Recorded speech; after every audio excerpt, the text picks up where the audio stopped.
Assalamualaikum warahmatullahi wabarakatuh. Alhamdulillah kembali menemukan kita. Mudah-mudahan ada tambahan ilmu yang bermanfaat bagi kita semuanya. Amin.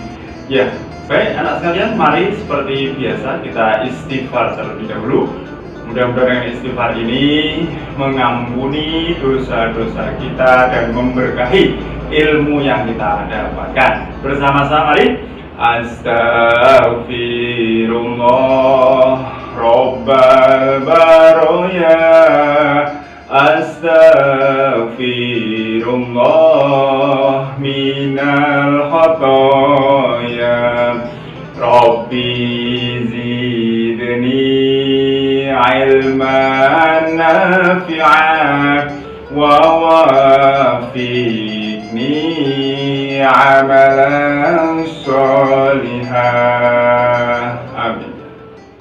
Ya, sehat semuanya anak sekalian. Alhamdulillah, Pak Tony berharap Allah memberikan kesehatan kepada kalian semuanya, sehat jasmani, sehat rohani, dan ingat jaga iman dan jaga imun tubuh kalian. Ya, anak sekalian, kali ini kita akan belajar tentang khutbah, tabligh, dan dakwah. Ya, apa sih itu? Ya, kita lihat pengertiannya terlebih dahulu. Khutbah yaitu secara bahasa artinya adalah berbicara, ceramah, nasihat, atau berpidato. Itu secara bahasa. Secara istilah adalah khutbah itu adalah berpidato di atas mimbar sesuai syarat dan rukun dengan tujuan mengajak pendengar untuk meningkatkan ketakwaan kepada Allah. Khutbah yang disyariatkan Islam adalah khutbah Jumat, khutbah Idul Fitri, khutbah Idul Adha, khutbah soal salat gerhana, ya, khutbah saat gerhana bulan maupun gerhana matahari, khutbah pada saat sholat istisqa, khutbah nikah, dan khutbah tatkala wukuf di Arafah. Yaitu adalah apa-apa yang disyariatkan untuk melakukan khutbah. Sekarang kita lanjutkan sebab-sebab khutbah. Ya, merupakan rangkaian ibadah tertentu, misalnya dalam ibadah sholat Jumat tadi. Ya, adanya fenomena alam tertentu, misalnya tadi sholat gerhana. Ya, kemudian perlunya pendalaman dalam pelaksanaan jenis ibadah tertentu, contohnya misalnya khutbah nikah. Nah, sekarang lanjut dalil perintah khutbah. Khutbah ini harus mengikuti ajaran, ya, tidak asal-asalan, ada rukunnya, ada syaratnya. Ya, kemudian model khutbah yang pernah dicontohkan Nabi, ya, ketika pada saat khutbah Jumat, yaitu dari Jabir bin Samurah berkata, dulu Nabi berkhutbah 2 kali, ya, duduk di antara kedua khutbah, membaca Al-Quran dan mengingatkan manusia, yaitu yang dicontohkan Nabi kepada kita. Ya, terus kemudian kalau kita lihat dalam surat An-Nisa ayat 115, Bismillahirrahmanirrahim. Wa may yusaqitir rasula min ba'di ma tabayyana lahul huda wa yattabi' ghayra sabilil mu'minina nuwallihi ma tawalla wa nuslihi jahannam wa sa'at masira. Dan barang siapa menentang Rasul Muhammad setelah jelas kebenarannya baginya dan mengikuti jalan yang bukan jalan orang-orang mukmin, kami biarkan dia dalam kesesatan yang telah dilakukannya itu, dan akan kami masukkan dia ke dalam neraka jahanam, dan itu adalah seburuk-buruk tempat kembali. Yaitu dalam surat An-Nisa. Kemudian kita lanjutkan dengan tabligh. Pengertiannya apa tabligh? Ya, secara bahasa tabligh artinya adalah menyampaikan. Secara istilah artinya adalah kegiatan menyampaikan pesan agama Islam melalui momen tertentu dengan tujuan agar umat Islam mengikuti perintah Allah sesuai dengan Al-Quran dan hadis. tabligh dapat dilakukan di masjid, di lapangan terbuka, ya di tempat parkir, itu boleh dilakukan. Ya, kemudian sebab-sebab melakukan tabligh, adanya perintah untuk bertabligh, adanya perintah untuk memberikan peringatan, dan adanya perintah untuk mencari investasi akhirat sebanyak-banyaknya. Ya, coba kalau kita lihat hadisnya. Hadis riwayat Bukhari, an Abdullah bin Umar anna Nabi sallallahu alaihi wasallam qala balighu anni walau ayah, yang artinya dari Abdullah bin Amr bahwa Nabi Muhammad bersabda, sampaikan dariku sekalipun satu ayat, yaitu adalah merupakan dalil daripada kita diperintahkan untuk bertabligh. Ya, kemudian dakwah, apa itu dakwah? Secara bahasa artinya adalah mengajak atau memanggil. Ya, dakwah secara istilah adalah suatu upaya untuk mengajak orang lain ke jalan yang benar sesuai Al-Quran dan hadis untuk mencapai kebahagiaan dunia dan akhirat. Ya, terus kemudian pola dalam berdakwah, ya. Dakwah bisa bil lisan, dengan lisan, ya. Dakwah dilakukan dengan lisan, itu contohnya adalah ceramah, nasihat, ya. Itu adalah dakwah bil lisan. Dakwah bil kitabah, ya. Dakwah yang dilakukan dengan menggunakan media tulis, ya. Kumpulan karya tulis, buku, kitab, dan lain-lain, itu adalah dakwah bil kitabah. Lalu dakwah bil hal adalah dakwah dengan perbuatan, ya, memberi contoh, uswatun hasanah, ya. Kemudian dakwah itu disampaikan dengan 3 cara. Kalau menurut Al-Quran, ya dakwah dengan hikmah, itu dengan contoh yang baik. Mau itu hasanah, itu nasihat yang baik. Wajadilhum bi ihsan, berdiskusi dengan baik, ya. Sebab-sebab dakwah, adanya perintah untuk menjadi orang yang beruntung, yaitu dalam surat Ali Imran ayat 104, ya. Lalu adanya perintah untuk bertanya kepada ahli ilmu dalam surat An-Nahl ayat 43, ya. Kita baca ayatnya. Bismillahirrahmanirrahim. Ud'u ila sabili rabbika bil hikmati wal mau'izatil hasanati wajadilhum billati hiya ahsan. Inna rabbaka huwa a'lamu biman dhalla 'an sabilihi wa huwa a'lamu bil muhtadin. Serulah manusia kepada jalan Tuhanmu dengan hikmah dan pengajaran yang baik, dan berdebatlah dengan mereka dengan cara yang baik. Sesungguhnya Tuhanmu dialah yang lebih mengetahui siapa perkataan yang tegas dan benar, yang dapat membedakan antara yang hak dengan yang batil. Kemudian kita lanjutkan surat Ali Imran ayat 110. Bismillahirrahmanirrahim. Kuntum khayra ummatin ukhrijat lin-nasi ta'muruna bil ma'ruf wa tanhauna 'anil munkari wa tu'minuna billah. Walau amana ahlul kitab lakana khayran lahum minhumul mu'minuna wa aktsaruhumul fasiqun.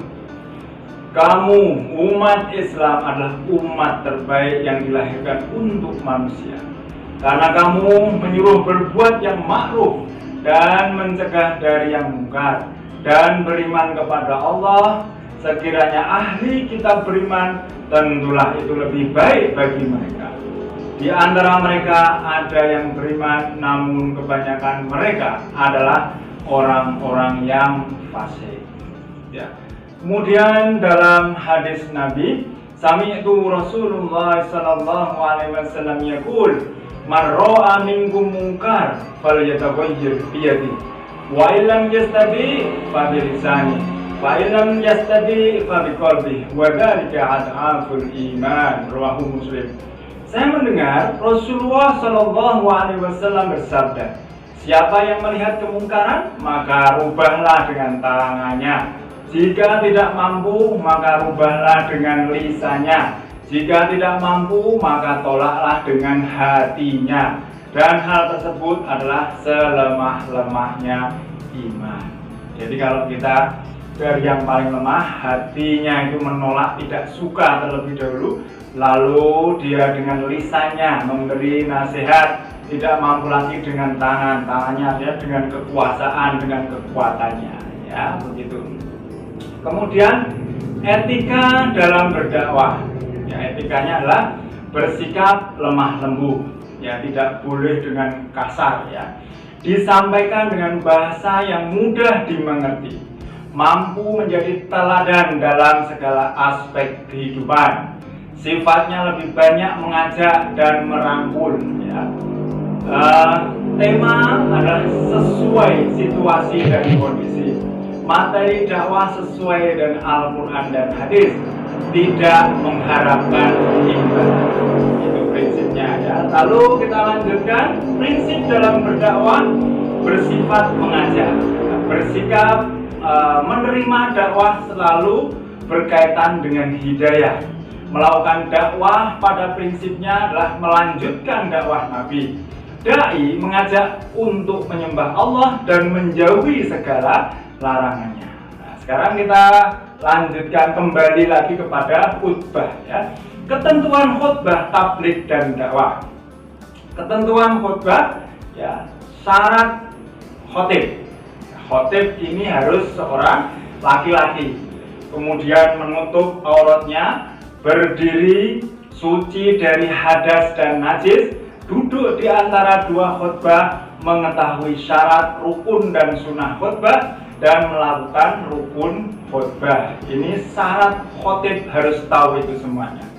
Kemudian syarat materi khutbah, materinya harus bersumber dari Al-Quran dan hadis, mengajak dan mendorong umat Islam untuk meningkatkan ketakwaan kepada Allah sesuai dengan perkembangan zaman dan tidak mengandung unsur hasutan pada kelompok tertentu. Nah, sekarang kita lanjutkan rukun khutbah. Jadi rukun itu harus ada dalam khutbah. Kalau tidak ada satu saja, maka khutbahnya tidak sah, ya. Yang pertama adalah membaca hamdalah, memuji Allah. Yang kedua membaca syahadat, ya syahadatain, asyhadu an la ilaha illallah. Lalu yang ketiga adalah membaca sholawat atas Nabi Muhammad, ya. Lalu yang keempat berwasiat takwa kepada jamaah, lalu membaca ayat Al-Quran dan berdoa pada khutbah kedua, ya. Kita kasih contoh, misalnya innal hamdalillah nahmaduhu wa nasta'inuhu wa nastaghfiruh wa na'udzu billahi min shururi anfusina wa min sayyiati a'malina may yahdihillahu fala mudilla lahu wa may yudlilhu fala hadiyalah. Nah, itu adalah rukun yang pertama, ya, membaca puji-pujian kepada Allah. Wa asyhadu an la ilaha illallah wahdahu la syarika lah wa asyhadu anna Muhammadan abduhu wa rasuluh. Itu adalah membaca syahadat. Lalu Allahumma sholli ala sayyidina Muhammad wa ala ali sayyidina Muhammad, membaca sholawat, ya. Terus kemudian usikum wa nafsi bitaqwallah, berwasiat takwa. Lalu a'udzu billahi minasyaitonir rajim. Bismillahirrahmanirrahim. Qul huwallahu ahad, Allahus samad, lam yalid wa lam yulad wa lam yakul lahu kufuwan ahad. Ya, itu adalah membaca ayat Al-Qur'an, ya. Kemudian ayat yang penting lagi untuk tidak dilupakan adalah ayat tentang takwa. Ya ayyuhalladzina amanu ittaqullaha haqqa tuqatih wa la tamutunna illa wa antum muslimun. Itu tidak boleh ketinggalan. Ya, terus kemudian berdoa pada khutbah kedua. Dan di antara doa yang tidak boleh ketinggalan adalah Allahumma ighfir lil muslimin wal muslimat wal mu'minin wal mu'minat al ahya'i minhum wal amwat innaka sami'un qaribun mujibud da'wat wa ya qadiyal hajat. Ya, seperti itulah anak sekalian contoh untuk khutbah.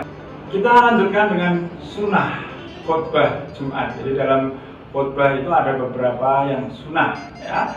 Yang pertama, khotib hendaknya berdiri di atas mimbar atau tempat yang tinggi. Kalau Rasulullah dulu memberi contoh adalah 3 undang-undangan, ya. Kemudian khotib mengawali khutbah hendaknya dengan salam, assalamualaikum warahmatullahi, itu harus diawali. Lalu yang ketiga, khutbah hendaknya jelas, mudah difahami, tidak terlalu panjang dan juga tidak terlalu pendek, sedang saja. Lalu khotib pada saat naik mimbar hendaknya menghadap arah jamaah, ya. Kemudian menertibkan 3 rukun tadi harus tertib, ya. Jadi membaca hamdalah, membaca syahadat, membaca sholawat itu harus tertib. Kemudian membaca surat Al-Ikhlas sewaktu duduk di antara 2 khutbah.